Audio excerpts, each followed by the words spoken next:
doing up at this house? Bobby, you've been dreaming again. Still don't know what it is or where it comes from, but there's something there. Where'd you see all this, Bobby? Transmitting live from Planet X. It's the Live from Planet X podcast. I'm your host, Zaire, the Planet X ambassador.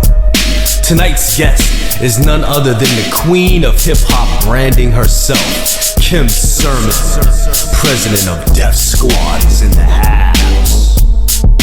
So grab yourself a cup of brew, go ahead and vacuum up your Def rug, do whatever you gotta do, but keep it locked to the Live from Planet X podcast. Let's go.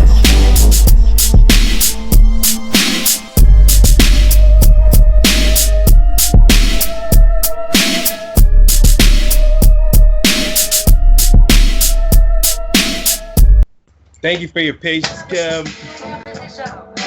Bobby, you've been dreaming again. I can't hear you. You're there. Transmitting live from Planet X. It's the Live from Planet X podcast. I'm your host, Zaire, the Planet X ambassador. Tonight's guest is none other than the queen of hip-hop branding herself, Kim Sermon, president of Def Squad, is in the house. So grab yourself a cup of brew, go ahead and vacuum up your Def rug, do whatever you gotta do, but keep it locked to the Live from Planet X podcast.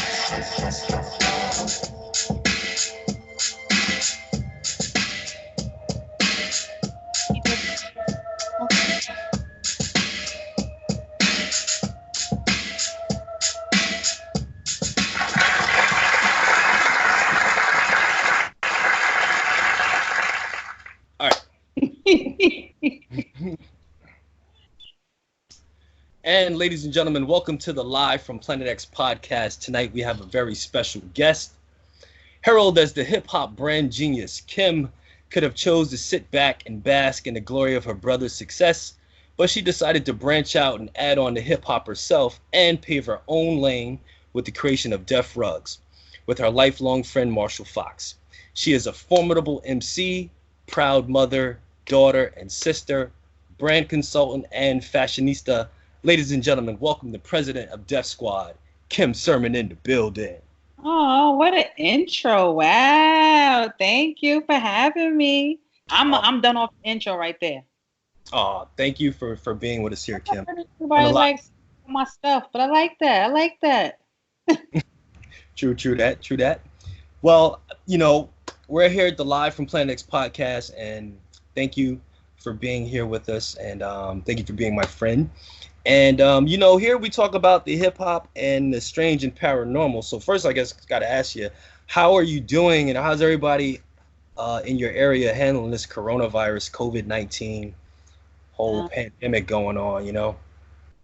I mean, I feel like people are, you know, some are good and some are bad, you know what I mean? Like, you know, it's a scary thing, you know, people are hearing, you know, the news perpetuates and shows everybody, you know, more people dying, you know, people getting infected and they're not being able to have the resources to take care of certain people, you know. So, you know, and then at the same time, supplies are gone and, you know, everyone can't get out, you know, to these stores and be able to buy, you know, the stuff that they need, you know, if they would have to be, you know, self-quarantine for a period of time. So, you know, it's up and down, you know.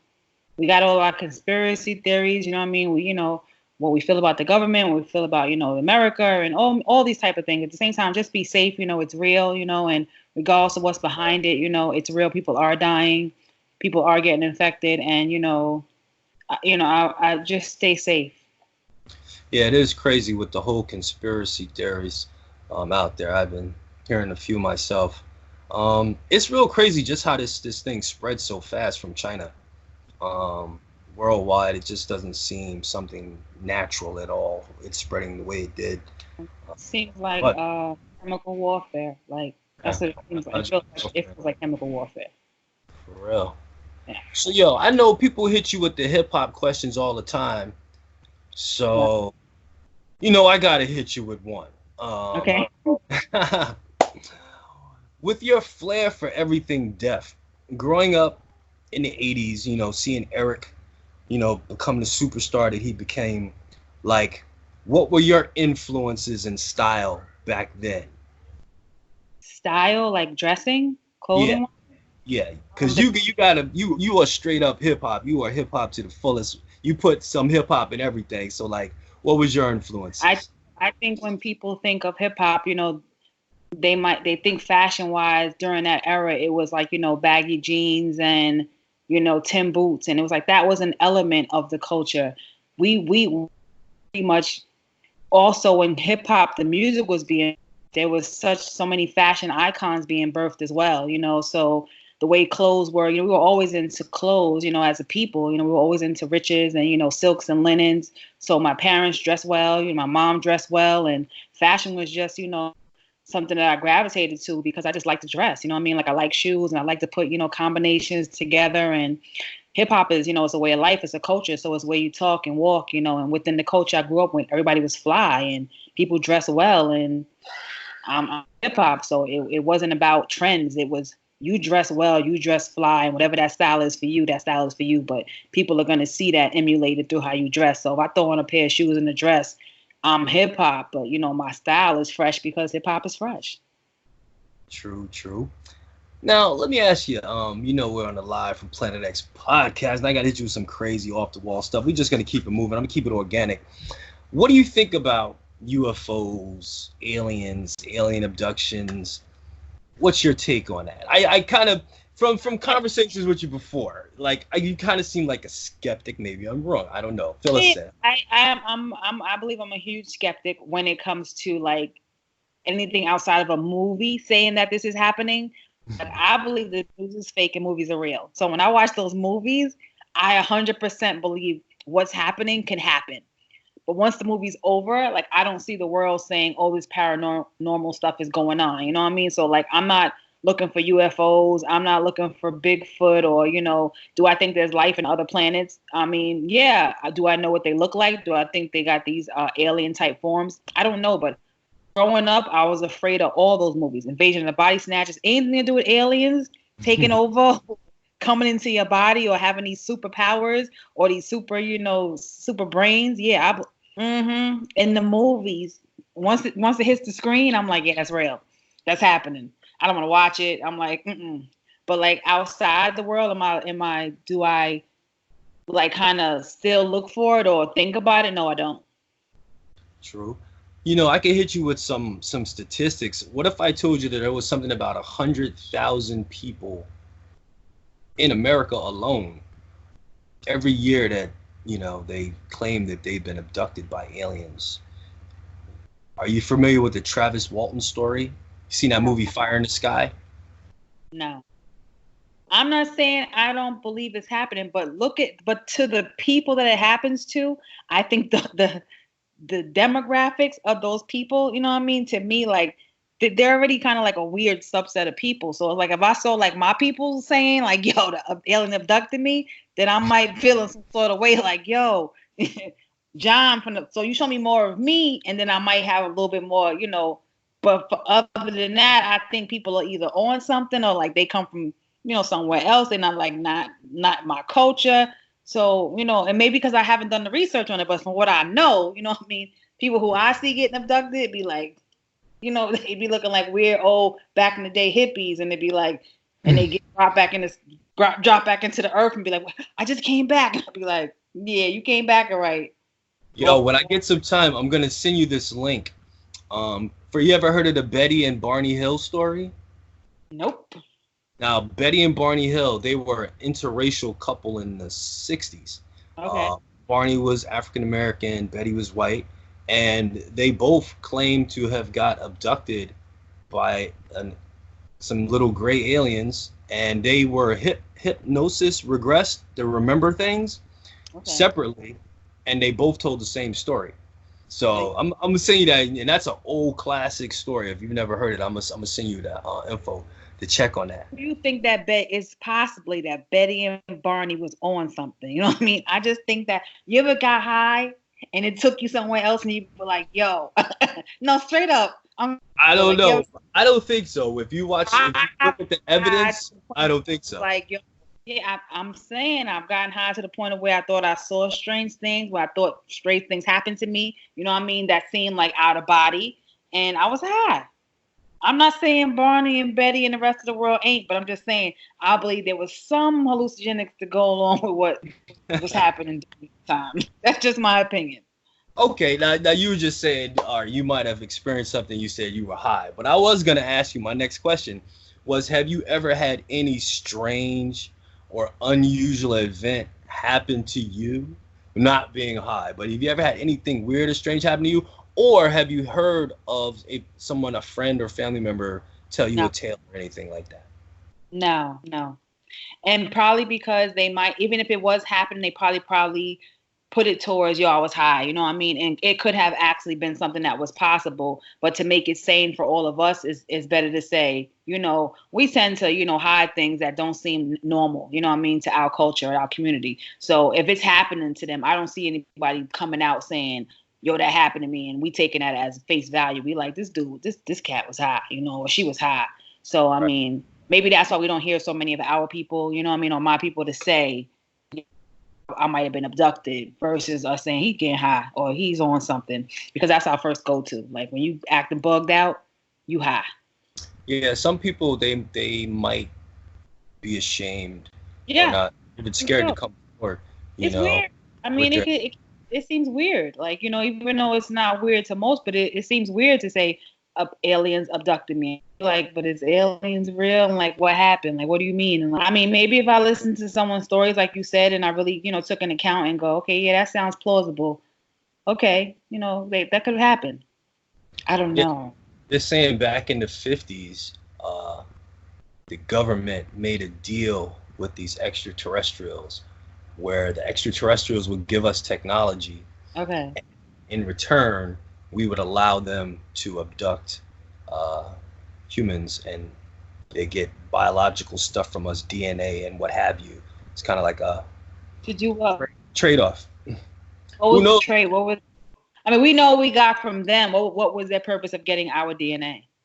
So apparently the stories go, there's so many stories out there, but the hypothesis is that something is going on with their type of DNA where they can't keep their species going. So they're looking to make hybrids of our DNA mixed with theirs to keep their race going.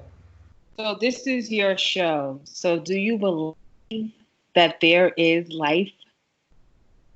That there is such thing as life off, out that's not on Earth? Do you believe that there's people living on other planets? Not only do I believe it, but I am 100% convinced of it. Have you always been this way? I'd say 100% where I've definitely believed them. Yeah, probably since I was about 18, 19, or somewhere around that. Before, it was just me reading books and doing research and stuff. But something happened to you? Well, I've seen UFO two different occasions, 1994 and 1995. Now, I'll quickly tell you quickly. This is not about me. It's about you tonight, Kim. But I'll quickly tell you. I know. I want to hear it. But in 1994, at the Art Institute college dorm, me and I'd say about 70 other students, including the security guard for the dorm. I have some friends on Facebook who can vouch for me, who were some of my buddies back then at the dorm, can vouch for me. We all sat and watched this UFO sitting in the sky for a good 20 minutes. Okay. That's a long time. I mean, it just sat there. This is in Fort Lauderdale. This is around 6 o'clock, and the sun's kind of going down a little bit, but it's still light outside. We seen this thing which looked like if you imagine 3 balls all stuck together, 3 of them. Mm-hmm.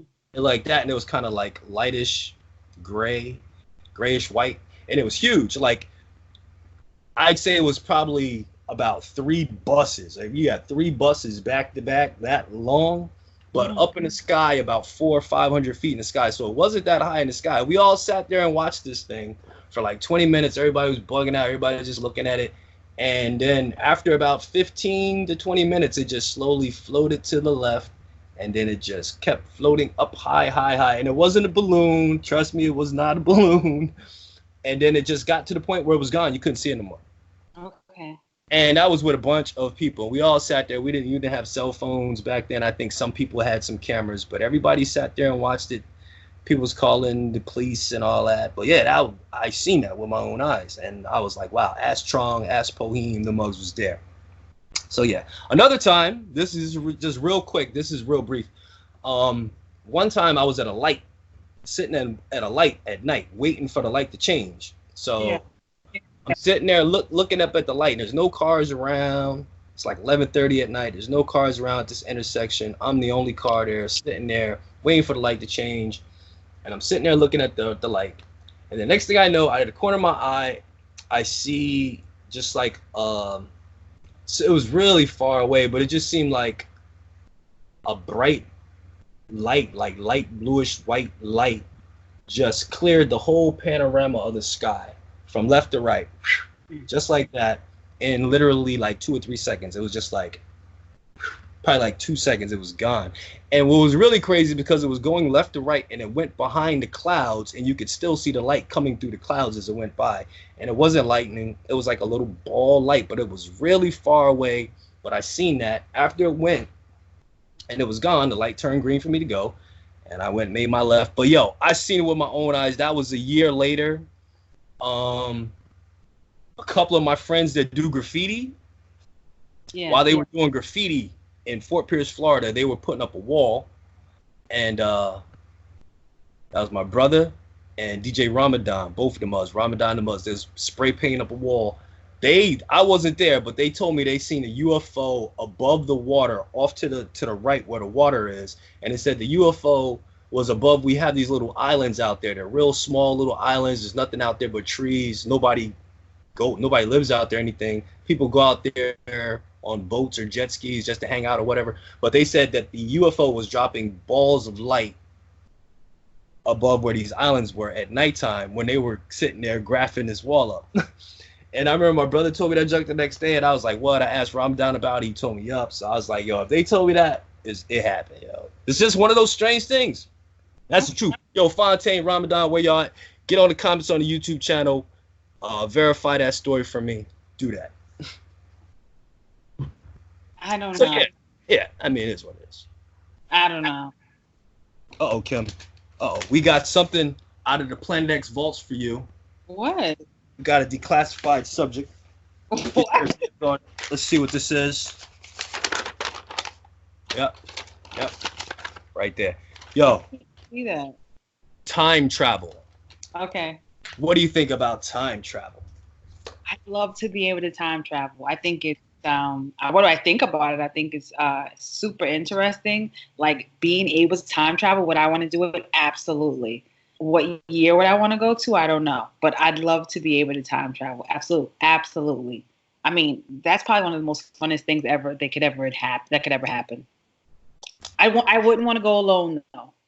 Do you think like there's actually people time traveling right now? Oh God, this weird stuff. Like, here's the thing.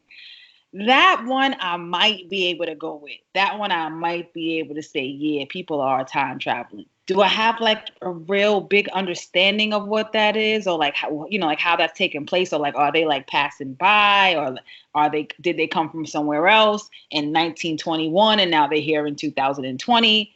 Like, I don't know, you know what I mean? But it's super interesting to me. Like that's interesting to me. Like I'd want to hear someone tell me that their aunt from, the 18th century, they saw them now, you know what I mean? And they know it's them, you know what I mean? They were time traveling, you know what I mean? Or something to that effect, or from now, and something to give me some sort of evidence of time traveling. Yes. I love the movies that show time traveling. True.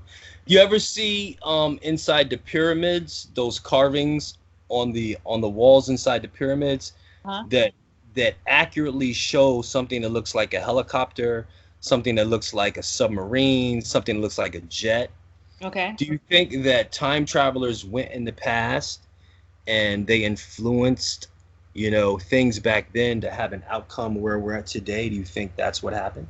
I don't think it's influence. I think it was taken. I think that everything that I believe that there's a pendulum, that there's this wheel, that things is 360, and that once was or now will be. and once what will be once was. So yeah, I definitely think that there's something that happened beforehand that made what we see today, and that's always going to be. Right. There's all these different dimensions that we live in. Like, do you think that I'm a time traveler? In your opinion, do you think that I'm a time traveler? I'm just doing a poll for this. Do you think I'm a time traveler? A time traveler. Now, I think before you answer, I just want to remind you.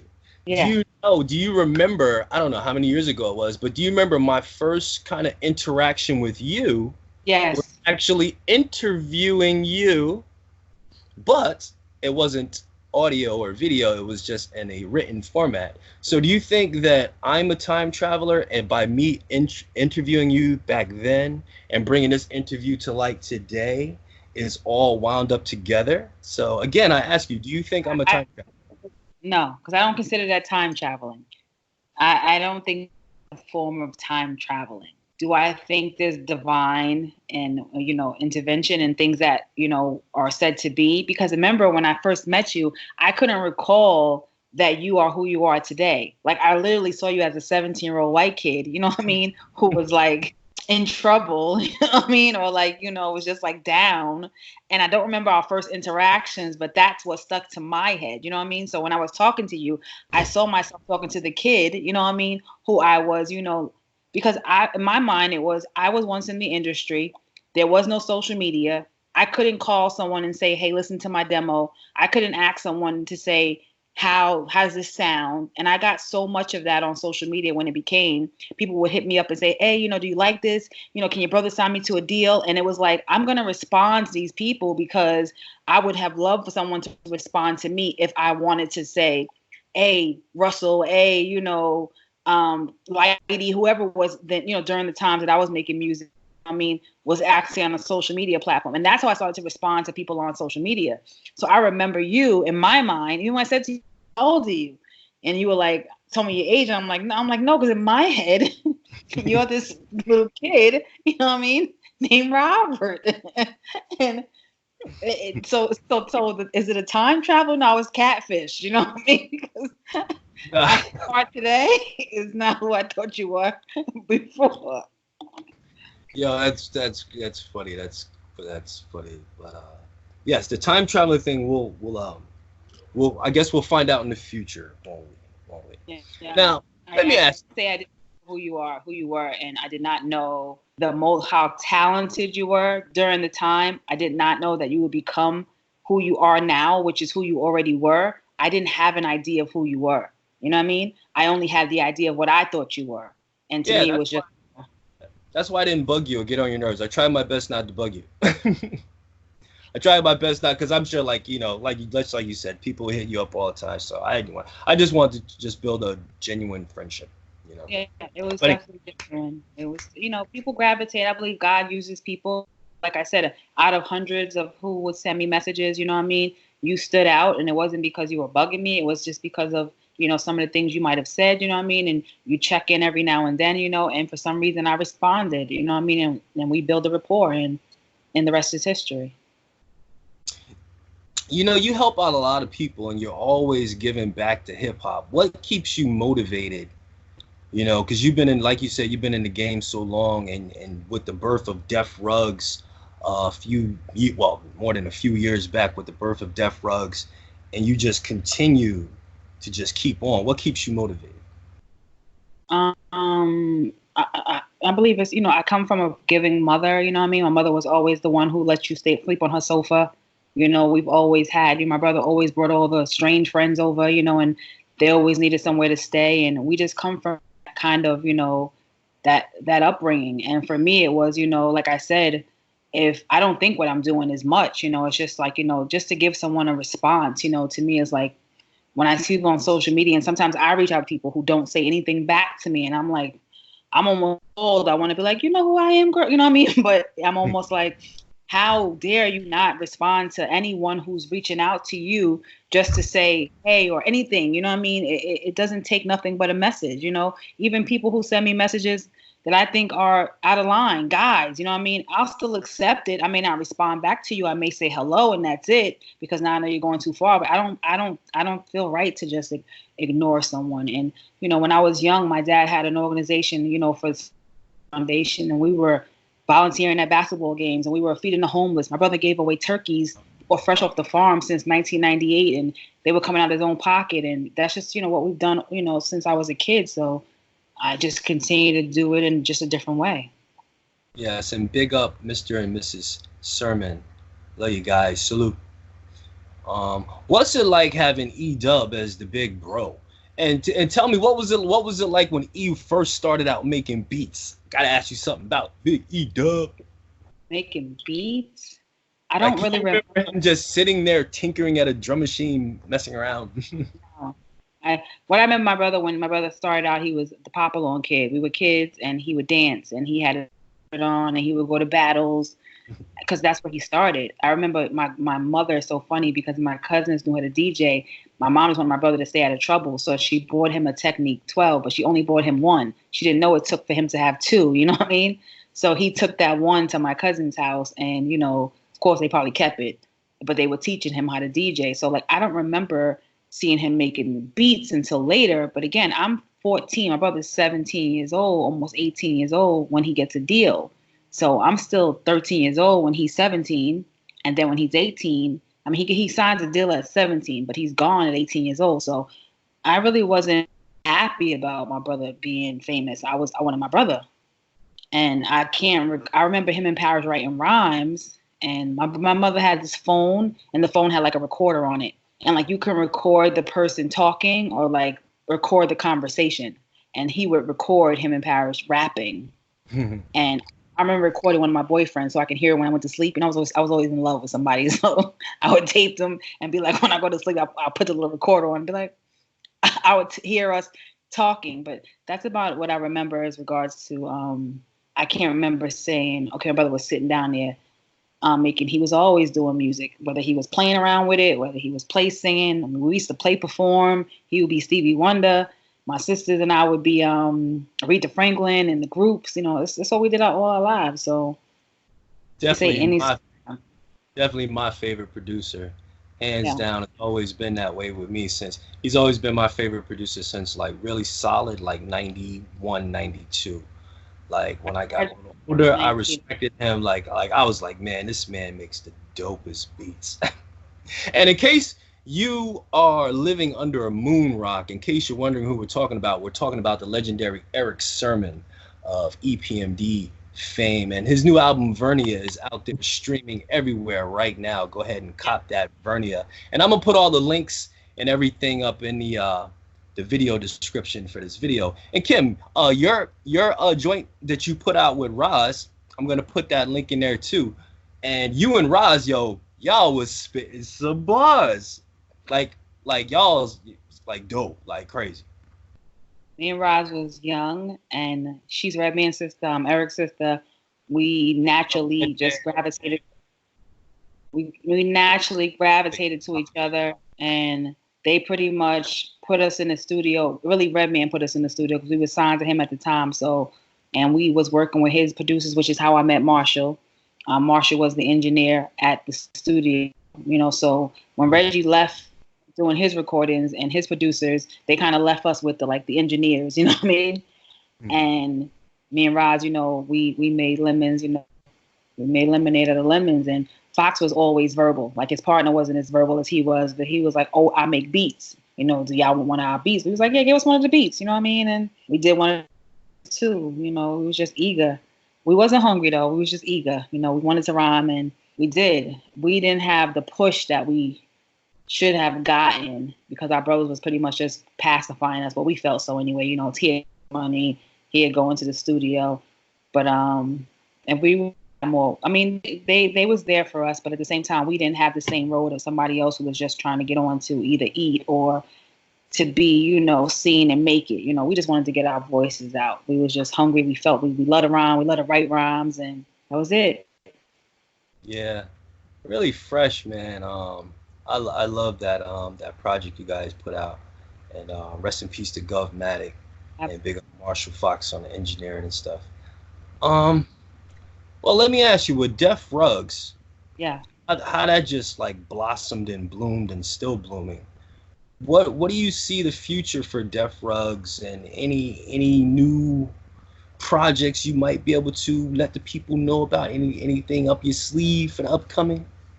Look, the crazy part about it is, like you mentioned in the intro, that I was branding, and I really didn't really understand. I tell people all the time, like you might have a passion for something, but God gives you your gift, and once He gives you your gift for something, then it's you run with your gift.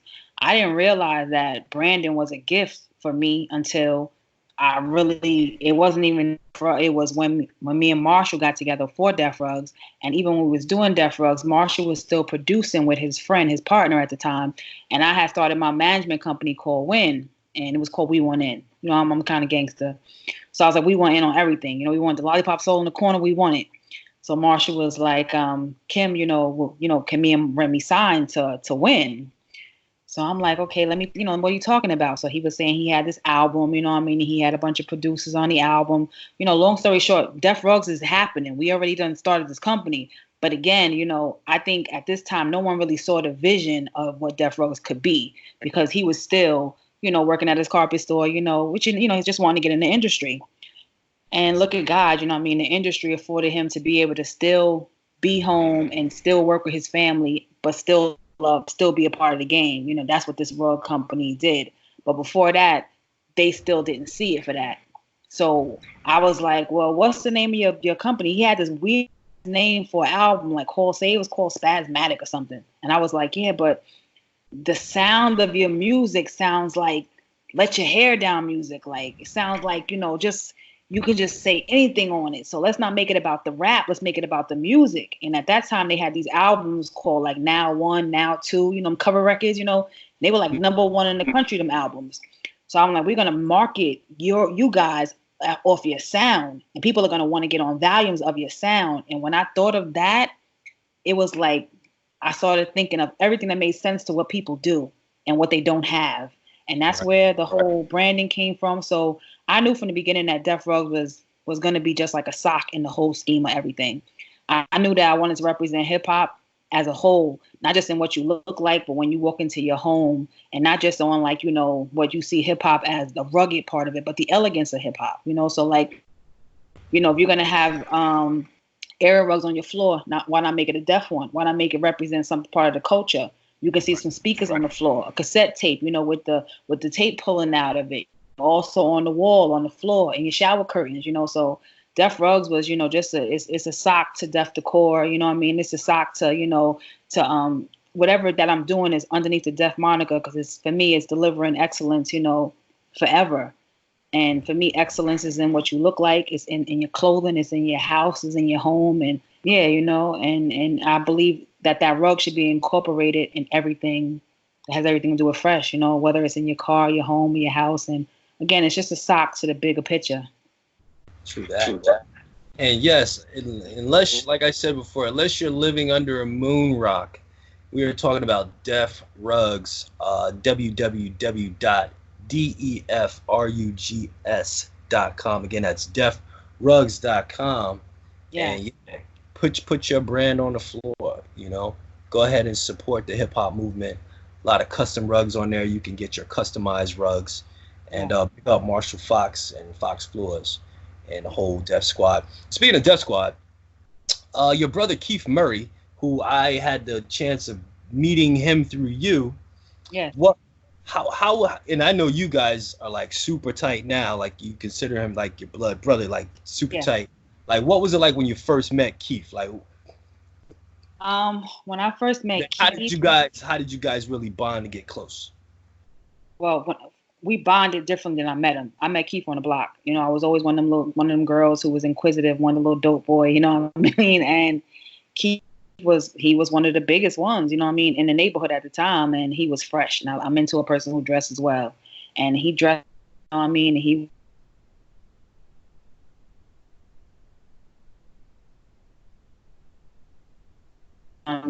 one day I remember getting he was getting locked up in the car with him, and he was suede jacket on, Applejack hat on, Sorry about that, Kim. Your audio had dropped out for a second, but I think you're back now. You could just maybe back it up a second or two. Okay. Go ahead. You were talking about you first met Keith. He was fresh, dressing fresh. Yeah. So I met him in the neighborhood, you know what I mean? And, people knew him, you know what I mean? Because, he's young, I'm young, so you know him. And, we know kind of same circles, kind of know people like that. But when he got on with my brother, his neighborhood of Central Islip, who even already had relatives there, they pretty much kind of embraced me differently because of Keith, and I don't know, like I was living back and forth to Georgia so many times. One day I came home and he was in my room. And he was living in the house. My mother was there. And I'm like, you gave Keith my room? You know what I mean? But my brother left when I was younger, even though I lived with my brother. But when Keith came, he was like my brother again. You know what I mean? So it was like, let's go to the mall. Let's buy me clothes. You know what I mean? Let me drive your cars. You know what I mean? So I had another brother, you know what I mean, who I could just get over on all over again. You know what I mean? And he really embraced me in that way. Like, let's go shopping.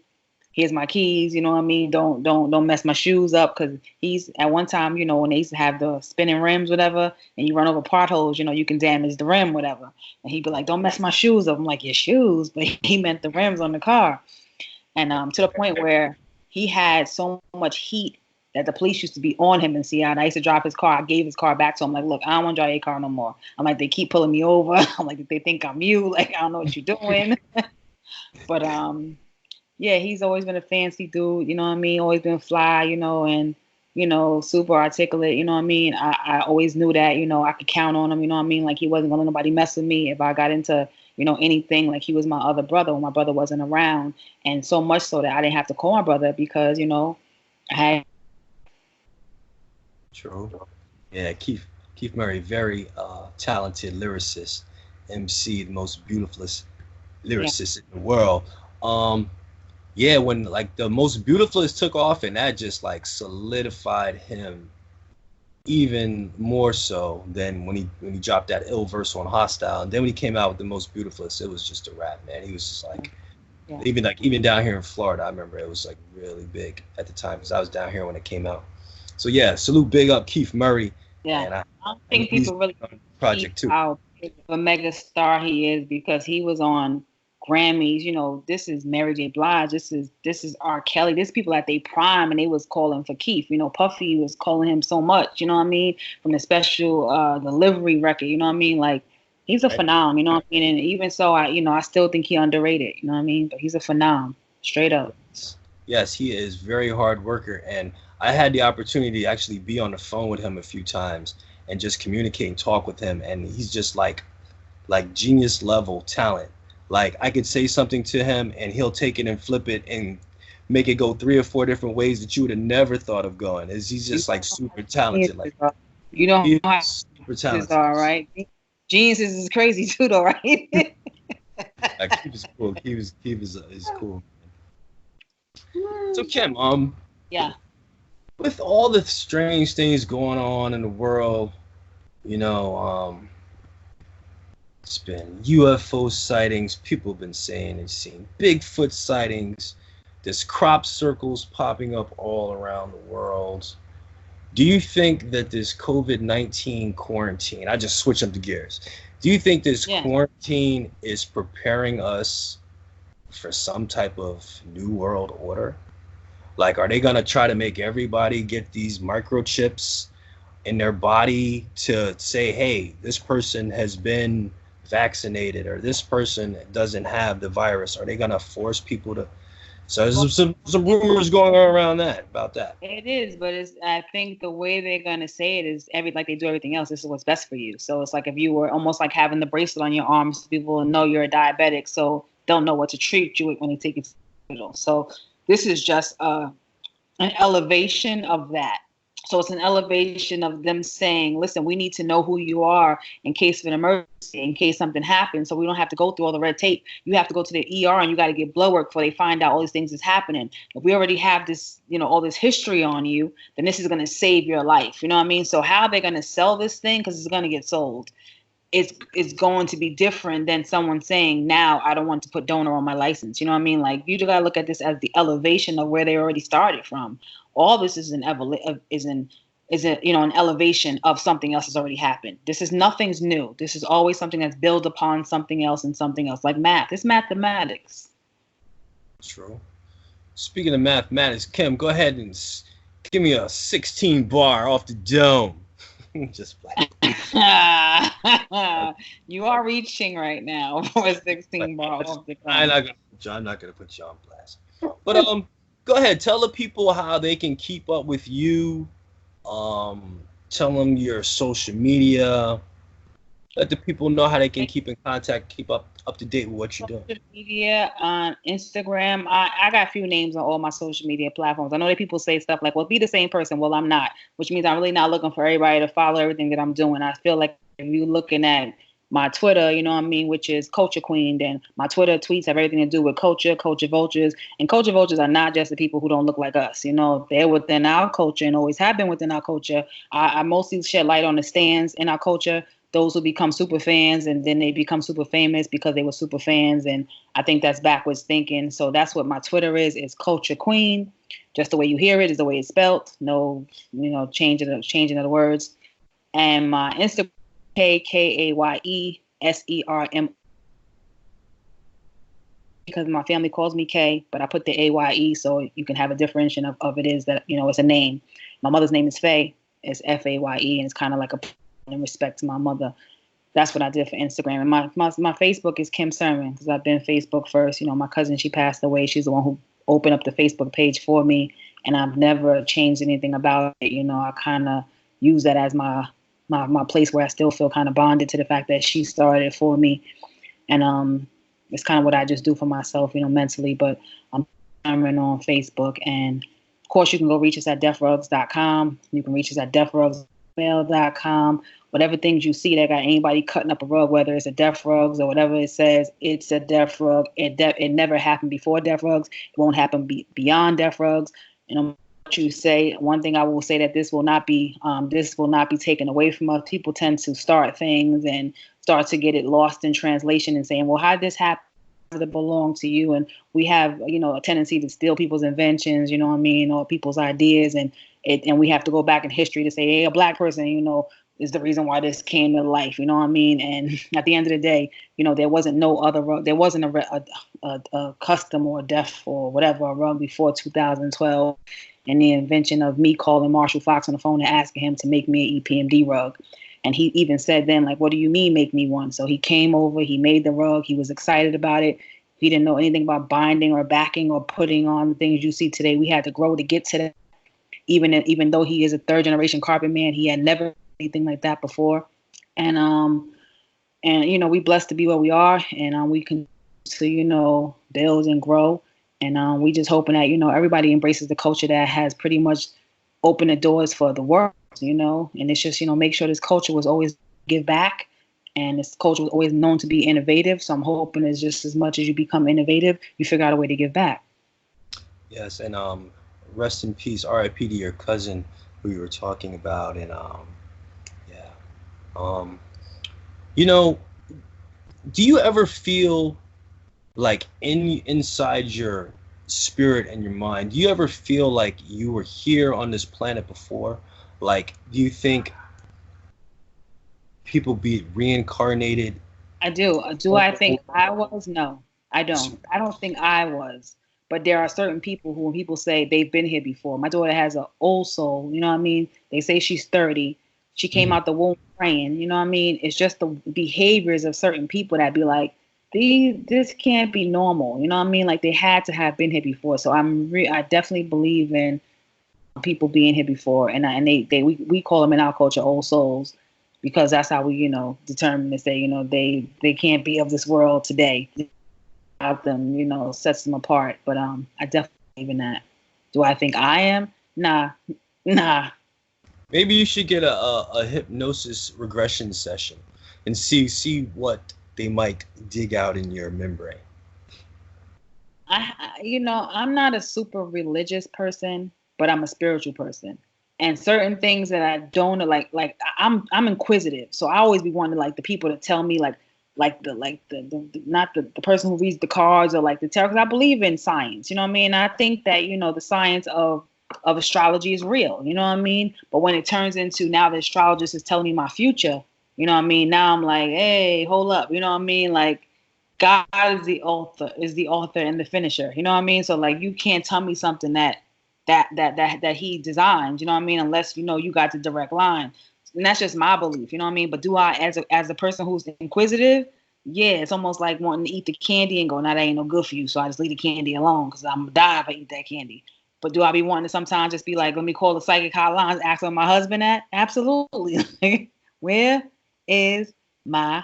Because he gotta tap me on my shoulder. I'm gonna need him to go like, hey, God sent me. And I'm like, oh, okay, you the one?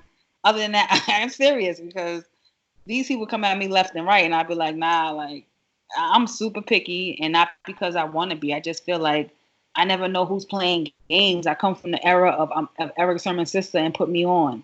So I've always run from dudes because, that's and that's what I've been stuck in. So until I can come out of that process and go, people are really genuinely liking you, Kim, for you, and they really want to be with you, and the ones I took a chance on wasn't right. So now I got to say, God, I need them to be like, God said show up, and I'm like, oh, you okay? Let's go. That's where I'm at with it. True that. I'm sure you'll be fine. I'm sure you'll be fine. You got any funny stories? You got any like funny old school stories? You got any funny Eric Sermon, Parrish, Redman? Okay. Keeps funny. Can you pull a story out for us, Kim? I got a lot of stories though, because I grew up and it was just weird. You know what I mean? Like I remember when was I in 10th grade? I think I was in 10th grade probably. Yeah, 10th or 11th grade. So my brother, like I said, he's 17 years old when he gets a deal. Okay, he's 17 years old when he's getting ready to go on tour. Right. So I'm pretty much my brother. Almost 4 years older than me. 4 years. Yeah, we're 2 years apart. So my sister's 2 years, my brother's 4 years older than me. So I remember Run DMC, Jam Master Jay being outside my house. What? And yeah, on Suffolk Avenue, where I lived in Brentwood. Now, when I moved around in Brentwood, mind you, any neighborhood you go to, the demographics change. So you got like, north, south, east, and west. No different than north, south, east, and west is in any other city. This is how it is. So I'm moving from the north side to the south side to the east side. At this point, I think I'm on like the east side, like it's all black and Spanish. I'm listening to you. I just got to step off camera. I'll be right back. I'm listening. Keep going. My brother, they come to the house. I don't know, did they knock on the door? All I know is I see Run DMC with their Adidas suits on, Parrish outside, my brother outside my gate. And my neighbor, she calls says, Kim, Run DMC is outside. Now, I'm looking out the window. And I'm telling her, yeah, I know they outside. So people are now walking down the street. But because I've never been that kind of bold person, I'm in the window waiting for them to leave. But the whole time I'm looking through the window. And I see them look at the window, and I take the window curtain and put it back over my eyes. You know what I mean? And it's crazy because people are like, girl, I would have went outside. I would have got a picture. It's like, no, I wasn't bold like that. Like, I just would be like, remember, I'm still young. And I'm like, what are these people doing outside my house? You know what I mean? My brother's outside the yard. You know what I mean? But those type of things that wasn't not natural. Like, I remember Amityville Day walking down the street, with De La Soul. I'm like, we're walking, back to the next party on the block. But that's pretty much the era I grew up in. So, like, the funniness was, I can't remember. I mean, I don't, hip-hop is fun. And that era that I came up in, and during the time my brother was, at the peak of his career, and it just kept thriving, it was just fun after fun after fun. And I mean, we had water fights. I remember Goblins Dead. I need Craig Mack in the knees. He came. My sister's going to in the nuts. My sister's having she's going to her prom. So everybody's outside of the house. Craig Mack, her brother's friend. You know what I mean? Diamond J, they're all friends. It's Brentwood. Biz Markie, they're all friends. Mm-hmm. And I'm playing outside with Craig Mack, and I don't really have the concept of a guy's, private parts. Huh? My bad. I just had to say R.I.P. Craig Mack. Yeah, I don't really have the concept of a guy's private parts. So I kick Craig Mack in the balls, and he hits the ground. He's like, "Yo, your sister just hit me in the balls." And I run in the house because my thought is, I don't know I'm hurting, like I'm hitting a penis. You know what I mean? I don't have that concept in my head. But I remember him hitting the ground and holding on and like, your sister just kicked me in. My brother's like, Cam, what'd you do? And I'm like, I don't know. I'm like, I'm a kid. Yes. I'm just, it's a lot of fun. Them type of me, those are the funny stories that I can remember. And it's the funny part about it is it takes place with people who became famous, you know what I mean, and who was in this culture, you know what I mean, that I grew up in, you know what I mean, and people would think like, yeah, like no, like I went to neighborhood parties and Rakim was performing at the parties, you know what I mean, and we used to have a neighborhood in Long Island called Wine Dance. So Wine Dance Day is like a day that everybody comes to the park and, you know, they perform and you get up and you come out the park dirty as hell because you go in there fresh, you know, all your family's in the park and they got booths and stuff. Right. I remember Public Enemy was performing at the park. Now in the paper, Public Enemy was like, you hear the word public, you hear the word enemy. I don't know they're a righteous group. I heard my Uzi weigh a ton and my 98. And I said, they're going to come and shoot the park up. You know what I mean? So I'm telling my cousin, we getting out the park before Public Enemy get here. You know what I mean? Because they come and shoot the park. But that's how, you know, when you don't know, you're young, I'm ready to go. She's like, where we leaving for? I'm like, we leaving the park before Public Enemy. They coming to perform at the park. Now, remember, they from Amityville. They from Nassau, which is still Long Island. So I'm like, we getting out of here. But I laugh now because I'm older and I go, I was running out the park from the most righteous group in hip hop. Talking about they coming to shoot the park up. But that was the perception that they gave us as children that Public Enemy was the enemy. And that's all you heard. You didn't hear anything like it was nice. I heard enemy and I was like, I'm out of here. They Uzi weigh a ton. They got 98s. I didn't know it was cars. I'm like, oh, I'm out of here. Man. Yeah. Like that's hip hop history right there, man. I've loved the fact that you've always remained so humble and true. Like you're like really a down-to-earth person. And I thank you for just being you know? Yeah. Very nice person. I appreciate people reminding me of that because sometimes, you know, I tell my brother all the time, I be like, God continues to bless you because you're humble. I remember somebody sending me a message in Facebook and was like, you know, you gave me a ride when I was walking down the street and you didn't even know me, you know what I mean? And it was probably like, I've seen your face before, you know what I mean? But you know, like that was just natural for me to do, you know, natural for me. I went to Chicago when I was living there and it was New Year's and people was walking in the snow. I could see the little kid walking. So I pulled over. I was like, can I give you a ride? And I told my ex at the time and he was like, you shouldn't have gave them no ride. Like, you know, they could have robbed you. And I'm like, they probably could have, but that wasn't my thought. I've been doing this since I was a kid. I would pick people up, see him on the road. And I remember him writing me and telling me, you was in a 500 Benz. He was like, and you gave me a ride. And I was like, yeah, I probably was, you know what I mean? Because I had it at 17 years old. And I didn't think nothing of, you know, this car or you was walking. I probably remembered your face and I probably pulled over and gave you a ride. Now today, you know, it's dangerous and you scared. But back then it was, I don't know. I just always been that way. And I was always trying to run from the fame of my brother. I just wanted people to accept me and not be like, oh, can you put me on? Can you give me a record? Can you, you know, and I got that all my life and I kept running from it. It wasn't until I met Roz that I was like, oh, somebody understands me. Somebody understands the life of, you know, a rapper's, you know, sister and how much they come at you and how you don't really know who's your friend and how you don't really know if dudes really want to mess with you, you know what I mean, and what they want to mess with you for. And I struggled with that for a long time. Yeah, that's a whole nother layer and dynamic of that, you know, like you say, you know, your brother was famous and Roz had Redman's famous, and then you guys both growing up in that same shadow. Yeah. And then you guys coming together and relating to that. That's really 20s when I met her, so I was dealing with it all through my teens. But when I met her, somebody else had an understanding of what I was going through, even though I went through it way longer. You know what I mean? I did it through a more challenging time. I just still was happy to have somebody to go, now I'm really looking for love. You know what I mean? And now we both in the same understanding of, okay, these people are we're still at the peak of hip hop. Even though Redman comes in the 90s, it's still the peak of hip hop. And people are still coming out the gate wanting to get on. And once you know, when you think you know everybody and you're the popular girl and you can't differentiate whether it's your popularity or your brother's popularity, it's a little hard, you know, pill to swallow. And, you know, it wasn't always, you know, peaches and cream. Well, Kim, I thank you and I salute you so much for all the work you've done for hip hop and the work you continue to do, and thank you for being my friend. I don't want to hold you up too long, but I thank you for being on the Live for Planet X podcast. Maybe we'll do a part 2 one day. Yeah, I thank you for opening my eyes to now thinking about is it extraterrestrial? Is that what we say? Extraterrestrial, alien. I mean, I don't know, Bob. Could be ET, like my man Seth said. Or just opening my thought process to, you know, the planet X. Okay, opening my thought process to planet X, which is not the planet Earth.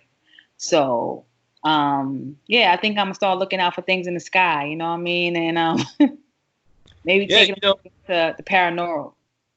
It's like a month and a half ago we had a meteor shower. Did you happen to catch that? It was like during the day too. No. Yeah. When things like that are happening, I'm so not in tune to that. You know what I mean? Because I can't call myself that I'm being enlightened, that I'm only being enlightened to certain aspects of the world. You know what I mean? So even if I don't believe in that, I got to take account to those things that's happening. So when you see something like, oh, they say it was a meteor shower, and I'm like, oh, that's when such and such was happening. Oh, I saw that, but not really embracing that that's what was happening at the time. I'm understanding the after effect of what I saw, not been told about it. But yeah, I might turn into, I might sit on Planet X every now and then, you know what I mean, and go look up in the sky and see what's popping off, you know what I mean? And I might hit you up and go, yo, I think I seen something. I'll tell you, keep your eyes peeled. Keep your eyes peeled. There's some things coming. Yeah. I don't know if everybody's ready for it, but if there's something coming, I'm sure I'll see it in the movie first. Ladies and gentlemen, got the great Kim Sermon in the house with us. Thank you for watching live from Planet X Podcast. Y'all stay tuned.